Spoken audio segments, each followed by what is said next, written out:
Hi hello നമസ്കാരം എല്ലാവർക്കും എൻ്റെ ഒരു പുതിയ വീഡിയോയിലോട്ട് സ്വാഗതം.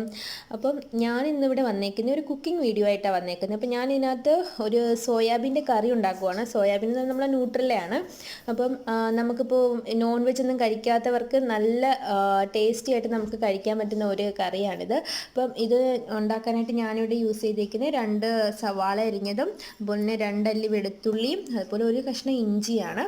പിന്നെ 2-3 തക്കാളിക്ക് അരിഞ്ഞ് വെച്ചിട്ടുണ്ട്. അതിനുശേഷം എണ്ണ ചൂടായ ശേഷം അതിലോട്ട് നമുക്ക് ഇഞ്ചിയും നമ്മളെ ഉള്ളിയും കൂടി ഇട്ട് നന്നായിട്ട് വഴറ്റിയെടുക്കാം.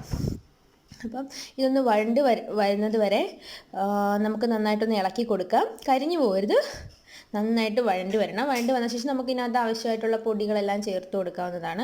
ഈ കറി നമുക്ക് ചപ്പാത്തിയുടെ കൂടെയും ചോറിൻ്റെ കൂടെയും അതുപോലെ തന്നെ നമ്മൾ അപ്പത്തിൻ്റെ കൂടെയൊക്കെ നല്ലതുപോലെ കഴിക്കാൻ പറ്റും. നമുക്കിത് ഗ്രേവി ആയിട്ടും ഉണ്ടാക്കാം, അതുപോലെ തന്നെ അല്ലാതെ ഡ്രൈ ആയിട്ടും ഉണ്ടാക്കാൻ പറ്റും. അപ്പോൾ ഇതിനകത്ത് ഞാനിപ്പോൾ കുറച്ച് മഞ്ഞൾപ്പൊടി ഇട്ട് കൊടുത്തിട്ടുണ്ട്. അതിനുശേഷം നമ്മൾ കാശ്മീരി ചില്ലി പൗഡറും എരിയുള്ള മുളക് പൊടി മിക്സ് ചെയ്താണ് ഇട്ട് കൊടുത്തേക്കുന്നത്.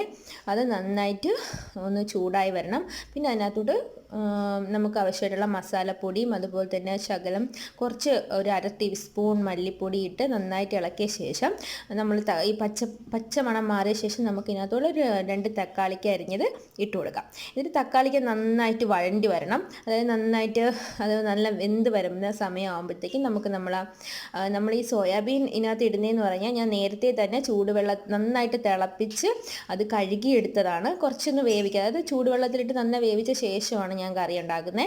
അതിനുശേഷം ഇതിനകത്തോട്ട് ആവശ്യമായിട്ടുള്ള ഉപ്പും പിന്നെ നമുക്ക് ഗ്രേവി വേണമെന്നുണ്ടെങ്കിൽ നമുക്ക് ഈ സമയത്ത് ഇതിനകത്ത് വെള്ളം ഒഴിക്കാവുന്നതാണ്. പക്ഷെ ഞങ്ങൾ ഗ്രേവി ആയിട്ടല്ല, അങ്ങനെ ഡ്രൈ ആയിട്ടാണ് ഉണ്ടാക്കുന്നത്. അപ്പോൾ ഡ്രൈ ആയിട്ട് ഉണ്ടാക്കിയിട്ട് നമുക്കിത് നമ്മൾ അപ്പത്തിൻ്റെ കൂടെയും ചപ്പാത്തിൻ്റെ കൂടെയൊക്കെ നമുക്ക് കഴിക്കാവുന്നതാണ്. ടേസ്റ്റി ആയിട്ടുള്ള സോയാബീൻ ഇവിടെ റെഡിയായി. എല്ലാവരും എൻ്റെ ചാനൽ ഒന്ന് സബ്സ്ക്രൈബ് ചെയ്യണേ. താങ്ക്